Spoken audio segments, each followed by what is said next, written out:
Thank you. I was wondering about Kieran's character as far as what was the reasoning for his character coming in. I understand Captain Excellent's character, came in as into his childhood to kind of support him and all of that. But what was the background story? Because you never really touched on that. Like, where did he come from? Kieran, do you want to take that? Oh, Christopher is Amy. I think when she was 8 and that happened,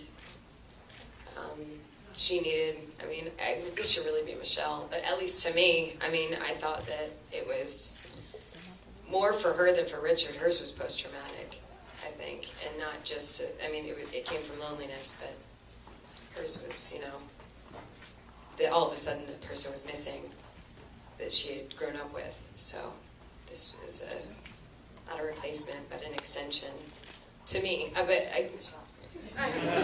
was an excellent answer, Emma. You studied well. Yeah, no, that's exactly it. Christopher came about as a way, sort of a coping mechanism for Abby when she lost her sister, and also as a way of kind of, being that cheerleader, that force in her life that was going to tell her she was great when she wasn't feeling so great about herself. And somebody that she could also kind of, on the flip side, have the power to kind of reject, and so that she could feel kind of like, I am in control of a life that has at times felt out of control. So that's kind of, to me, where Christopher was conjured up for her and why, if that makes sense. Yes? So is the bike kind of a symbol for them riding their childhood?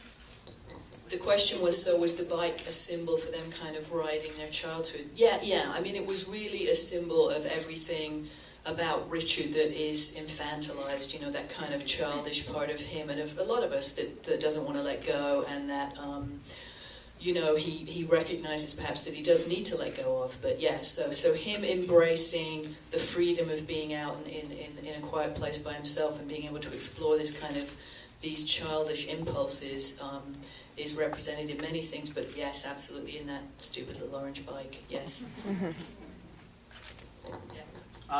I watched this last night. Emma, you rocked the shit out of Zombie.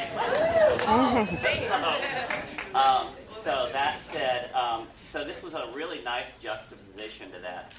But with both of you having really interesting, now well-developing careers, and Kieran, as far as I'm aware, I've really only seen you in a lot of indie fare so far, and it's all been in fact, we saw you in Limelight last year. But that said, what do you guys kind of envision for yourself as you move into your adulthood, and really the world is kind of your oyster and it's whatever you want to make it to be? What kind of careers do you want to have as actors, over and above what you've already experienced? I think I'm a few years into my adulthood. Well.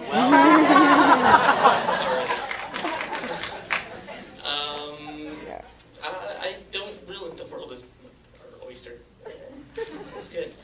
I don't really know. I don't care personally how often I work, if it's a tremendous amount or if it's just one or two things for the rest of my life, so long as it's something that I'm really, really proud of. And I've been wanting to do this movie for years, and I'm just really proud of it, and I'm really happy. That's what I want to keep doing.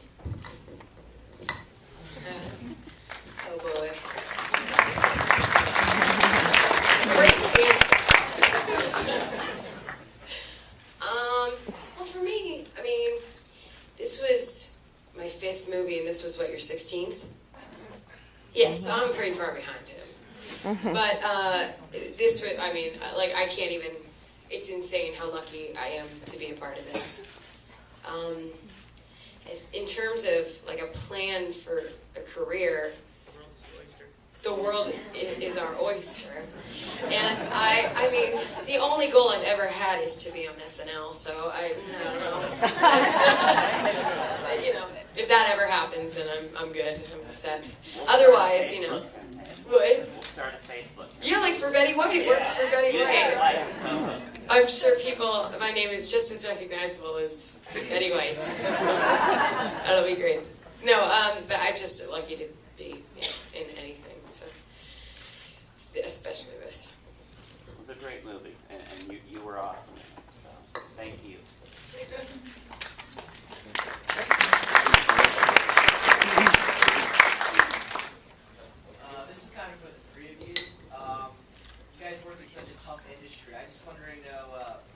inspires you or that to keep going in a way? Like, is it film, like certain filmmakers or writers or actors or anything of that nature? And another question for Emma, how cold was that water when you Oh, it was, I think, November 12th of 2008 in Montauk. So the air was actually colder than the water, for whatever reason. But I guess that's the way the Atlantic works. Florida. All right, and then you guys answer. What keeps us going, Kieran? I don't know. Well, for me, it's, well, no, seriously, all joking aside, it's, it really is the people that you get to collaborate with. I mean, you know, when you look at making a movie like this one, it took us almost 6 years to make it.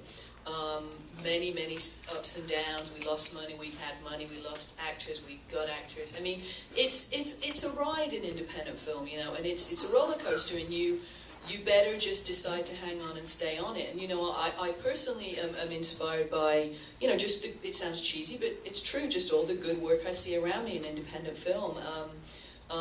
In documentary film, and in whatever form, you know, I mean, anytime I see something good, I know how hard it is to make something. So I'm just very, you know, I'm always learning and always observing from other filmmakers and writers and actors and musicians, and just trying to draw inspiration. But I can only speak from my own experience, and I've had, you know, many ups and downs in my career, and it's just really about keeping going and making sure you stay in touch with people that you think are actually really talented and smart, and that will push you and challenge you. And if you do that, I think you can kind of hang in there. But it's a very tough time for independent film, so for this festival to open with a movie like ours actually means not just a lot for this movie, but for independent film in general, truly.